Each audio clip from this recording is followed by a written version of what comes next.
muraho neza nizeye ko mumeze neza cyane mwakoze gukurikira Eurostars TV mbanze kubashimira mbifuriza umwaka mushya muri 2025 iyo ni video yacu ya mbere itangira umwaka ndakeka umaze nk'umunsi umwe n'umunsi wa kabiri so ndabashimiye mwarakoze kubana natwe igihe cyose tumaranye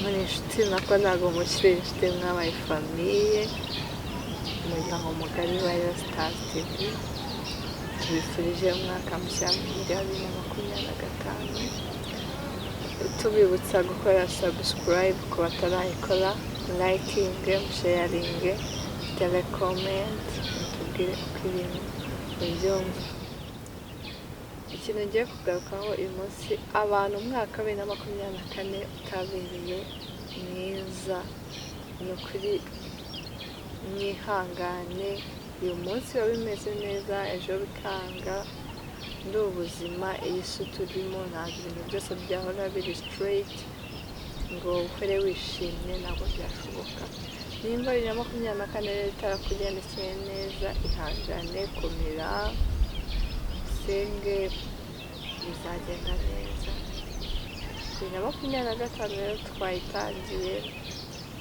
abantu benshi tuba dufite intego dutangiranye mu mwaka umuntu avuga ati nzagera kuri iki nzakora iki bizagenda gutya ariko ugasanga kenshi wenda bamwe babigezeho abandi ntabwo babigezeho ariko hamwe n'Imana mbifuje ko 2025 izabahire Imana izaze kwifuza kwanyu Imana izasubiza amasengesho yanyu ni ukuri Imana izabane natwe muri rusange izabane n'igihugu cyacu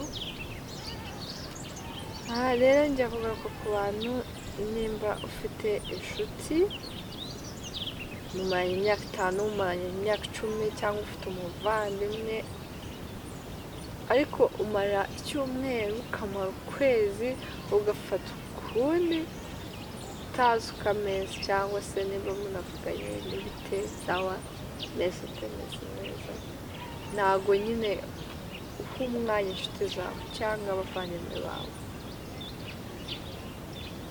muri iyi minsi hari indwara yateye stress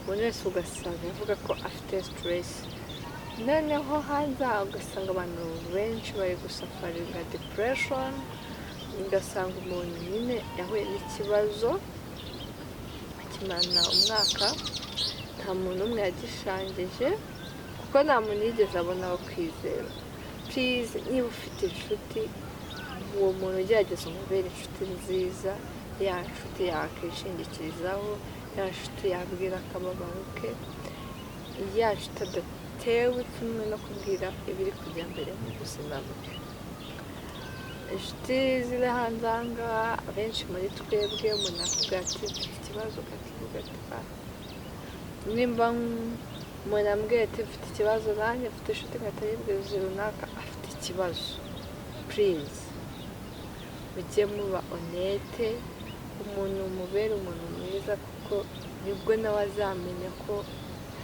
agomba kukubanira numubanira nabi ejo cyangwa ubundi nawe azakubanira nabi mugerageze tuba abantu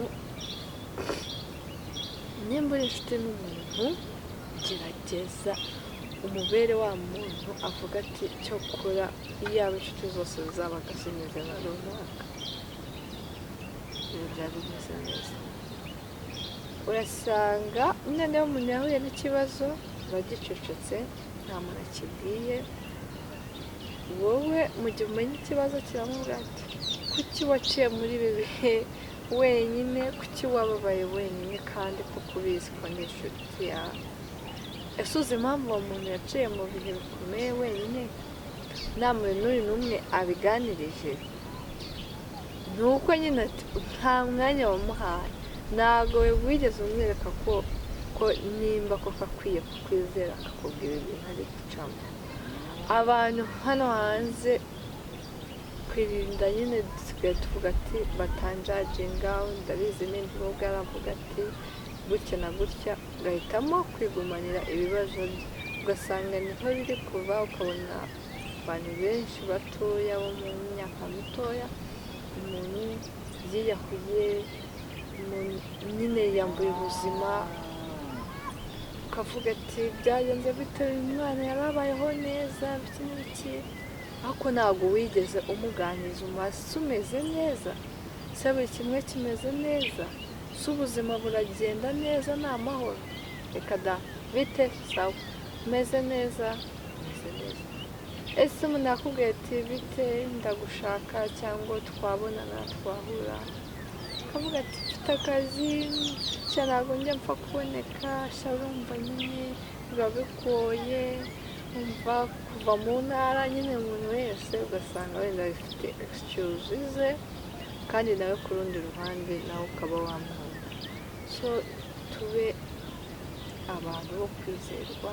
Niba ufite inshuti, menya niba ameze neza, menya niba ari guca mu bihe bimworoheye cyangwa bimugoye.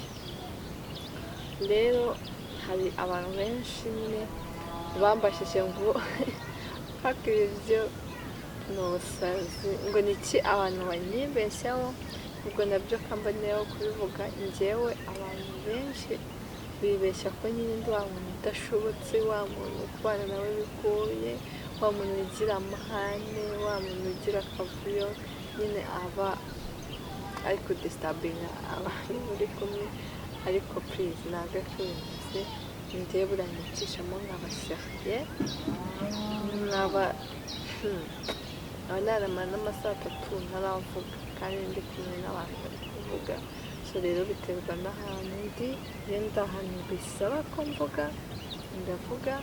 Iyo ndi ahantu bisaba guceceka, ndaceceka. Nyine ikintu cyose n'igihe cyacyo. Rero 2025 tuyitangirane n'ingamba nshya. Byaba bibabaje utangiye umwaka udafite goals zo kwacivinga. Yego ntabwo uko tuzisetinze ariko tuzigeraho, ariko nimba umwaka utangiye, tangirana n'ibintu bishya, ibintu ubona bitari ngombwa mu buzima bwawe ubikuremo, yewe n'abantu ubona batari ngombwa ubakuremo, kuko nimba umuntu nta kamaro agufitiye, nawe byaba bigoye kuba ukivuga ati runaka ari mu buzima bwanjye kandi nta kintu akumariye. Kubera iki? Wapi? Rero reka 2025 twibuke gukunda abantu, twibuke gukunda bagenzi bacu, kuko n'Imana itwigisha urukundo. Abantu hanze bakeneye urukundo pe. Nimba umuntu agukeneye urukundo, rumuhe. Nimba umuntu ari inshuti yawe, mubere inshuti. Rero 2025 reka ubu umwaka wo gukora, dukore dushaka ubutunzi bwo mu isi, ariko nk'abantu mwibuke no gushaka Imana mu buzima bwanyu. Mwabari mu buzima butarimo Imana, sinzi ukuntu buba bumeze, kuko iyo uhuye n'ikibazo nta Kristo ufite, nta nshuti ufite, niyo handi usanga umuntu avuga ati byose birandangiranye, nta hantu afite ho guhungira. Buriya abantu basenga barabizi, iyo wumva nyine wenda utameze neza ukajya nko gusenga, akenshi utaha wabohotse, wumva umeze neza, ibibazo byawe wabisize inyuma. Please make sure ko mu buzima bwawe harimo Kristo.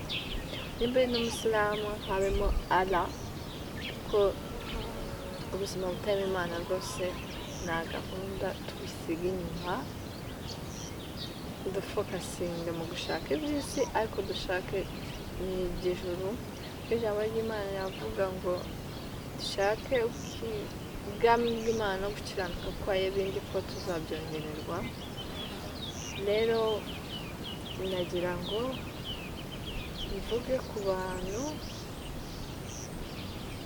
bagize nyine 2024 kababera umwaka mwiza. Ni ukuri felicitation, 2025 izababere umwaka mwiza. Abantu rwose widari nk'umuntu wicaye avuga ati Mana yanjye, iki kintu sinakigezeho 2024, please kora cyane urebe ko washyigiraho 2025, ntabwo ibintu byose wasetinze uzageraho. Hari ababigeraho ariko ntabwo abenshi, ntabwo twese tubigeraho. Hari ababigeraho n'abatabigeraho. Wabona rero icyo kintu utacivinze 2024 ushobora kucyacivinga 2025. rero ndabashimira, njye ku giti cyanjye ndashimira inshuti zanjye, ni ukuri muri inshuti z'umumaro ku buzima bwanjye, abavandimwe banjye, umuryango wanjye, mwarakoze, mwabanye nanjye, ntacyo nabashinja pe, njye ntacyo nabashinja, kuko for me ntabwo ndi wa muntu uhura n'ikibazo nyine ndakiganire kareka. Buriya nimba umuntu nzi neza ababizi, ikibazo cyanjye sinjya nkiganira nk'iki kirimo, mbanza kugishakira igisubizo, nabona kigeze nko kuri 70%, nibwo nshobora kuba navuga ati wenda 70 narayikoreye n'uruhare rwanjye, wenda 30 nagisharinga famiye cyangwa inshuti zikareba ko hari icyo bizamfasha. Ariko ubundi ntabwo ndi wa muntu ukunze kuvuga ibibazo bye, mvuge bimeze kugira ntabwo bimeze neza wacu, ngo ntabwo ari njyewe, icyo ngicyo nicyo abantu batari banzi. So ikindi rero, nimba ufite ikibazo please bwira abantu bamenye ukuntu bagufasha. Hari n'abantu aba atari uko yavuze, abantu bamufasha, bamugira inama, bamuba hafi, ariko nanone yarakiguhaye. Gerageza, nubwo wenda abantu benshi kwizera abantu bigoye, ariko basi gerageza yo kwizera, bigumane ibyo bibazo byawe hato bitazanaguhitana, kuko Mana yacu turi kugenda tubura abantu benshi kandi b'urubyiruko, usanga nyine umuntu afite depression. Ikindi niba umuntu agufata nk'inshuti wimujadinga ngo depression izo ni indwara z'abazungu, ibyo ni ibiki, ibyo ni nk'ibyo, ibyo ni byo wigira bizagushiramo, nywa amazi birashira, please. Ibyo bintu bibaho rwose, cyane cyane muri iki gihugu cyacu, Banyarwanda, Banyarwandakazi. Depression ireze, kandi rega depression ntabwo bitangira ari ibintu binini, bitangira ari utuntu duto, wumva wabaye utishimye. N'ubu nkanjye urugero, kanyitangaho urugero, hari igihe cyageze ntameze neza, biba ngombwa ko ushaka umuterapisiti aranganiriza, ariko wenda ni agastori gatoya Messi yashyize mu gihe cyashize, nawe n'ikibazo kirandemerera umutima, umubiri, ibintu byanjye byose. Nyine numva ubuzima burahagaze, numva nyine nanirwa kuba najya guhura n'abantu, nyine numva abantu numva abantu happy, atari utuntu twanjye, numva nyine nshaka kuba ndi jyenyine. So bibaho, ariko mbona nta kundi kuntu nakira, ariko nta n'inshuti yanjye nigeze mbiganiriza, nabibanyemo umwe mbana nabyo, igihe cyagera njya kureba umuganga, ariko nawe nasanze ari umugore. Batavuga ati yewe wapi kabisa.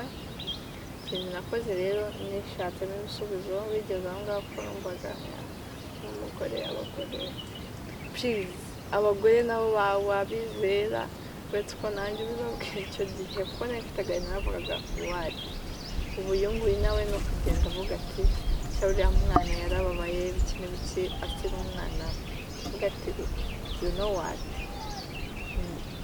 ndeba cya kintu kimwe mu bintu nkunda aba aricyo mfokasingaho, ndavuga ati ngiye gufokasinga kuri iki kintu mpaka nkize, kandi ninkira nzakira nkize, singasubira inyuma.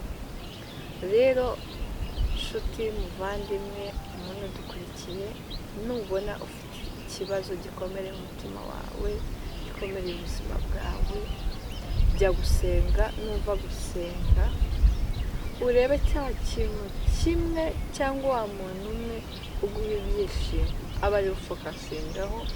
Ba bandi baguca intege, bya bindi biri kubabaza byose ubiteye umugongo, niho uzabasha kubohoka ukamera neza, ubuzima bwawe bukongera kujya ku murongo.